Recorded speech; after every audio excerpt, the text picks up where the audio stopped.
이렇게 얘기합니다. 영국은 의원대학생입니다.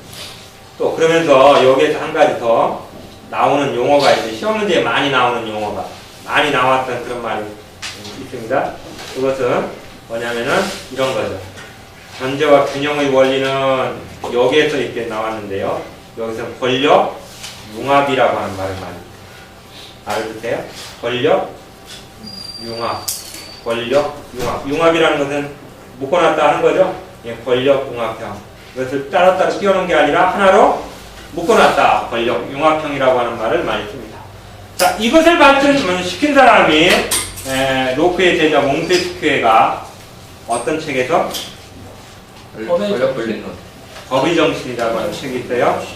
법의 정신이라고 하는 그 저서에서 상권 분립론을 주장했는데요. 입법, 행정, 사법권으로 주장했고 대통령제에 영향을 줬다고 그랬는데 미국의 대통령.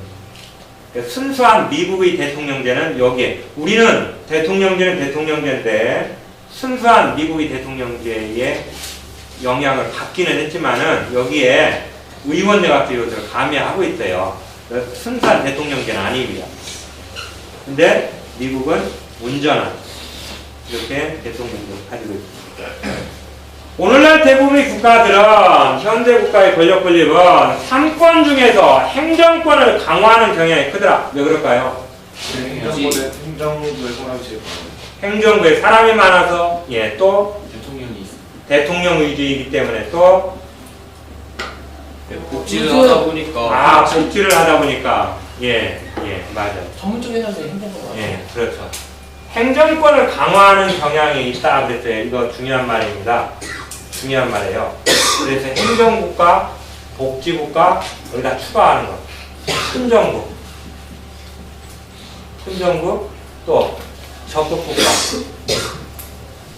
이런 용어도 같이 써요. 네. 그럼 요거에 반대되는 것도 같이 생각해야겠죠? 네. 반대되는 거. 작은 정부, 소국국가, 야경국가. 이건 어느 시기? 자유주의. 근대. 그러니까 현대 국가는 요런 말을 써서 한다면은 반대로 근대 야경국가, 소국국가, 작은 정부 이렇게 자유 방임국가 이렇게 얘기하더라. 국가의 성격이 자유권에서도 얘기했잖아요. 소극적 자유, 적극적 자유. 이렇게 구별을 해서 얘기하면 됩니다. 자, 복지국가이다. 복지국가 이념을 추구하다 보니까 그 복지국가 이념을 더 효과적으로 국민의 복지국가 정책을 효과적으로 시행하려고 하다 보니까 행정부의 권한이 상대적으로 강해지고 적극적인 역할을 하더라. 그러니까 상대적으로 다른 부서의 권한은 어떻게 돼요? 약해지는 거죠? 그럼 균형이 맞습니까? 아니요. 안 돼요. 그래서 부정적인 말에 이게 행정적 지배 현상이 나타나더라. 이게 행정적 지배 현상은 긍정적인 용어가 아니다는 거예요. 그러니까 대표적인 예로 행정적 지배 현상이 나타나는 대표적인 예로 입법권에 대한 내용을 들어요. 그러니까 입법권은 순수하게 어디에 있다고 그랬어요? 국회에 있다고 그랬죠. 국회의원들이 법안을 제안하고 국회에서 법을 다 만들어줘야 돼요.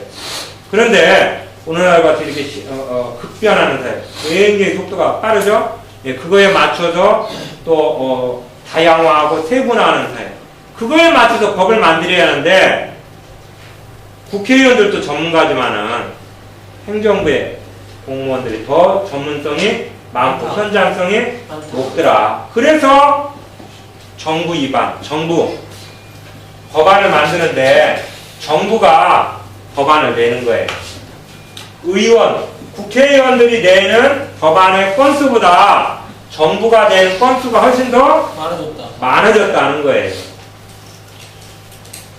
고유하게 입법부가 해야 할 역할을 어디로 넘어왔습니까? 상당수 정부로 넘어왔죠. 그러다 보니까 상대적으로 입법부의 권한이 약해진 거예요. 이런 것을 우리가 행정적 지배 현상이라고 하는데 이렇게 나타나는 문제점이 뭘까요? 행정부의 힘이 너무 강해져가지고 복지정책 나타날 수 있다. 그렇죠. 우리가 권력 분립의 궁극적인 목적이 뭐였어요? 국제 분배가 예? 기본권. 그렇죠. 기본권 보장이죠. 기본권 보장. 상권 분립이 깨지니까 기본권이 어떻게 된다? 침해돼. 그러니까 정부가 만드는 법이 자칫 자신들의 행정 편의주의적으로 만들어져서 국민의 기본권을 침해할 수도 있다라고 하는 문제점을 얘기하는 거예요. 그게 행정적 지배의 문제점으로 얘기하는 겁니다.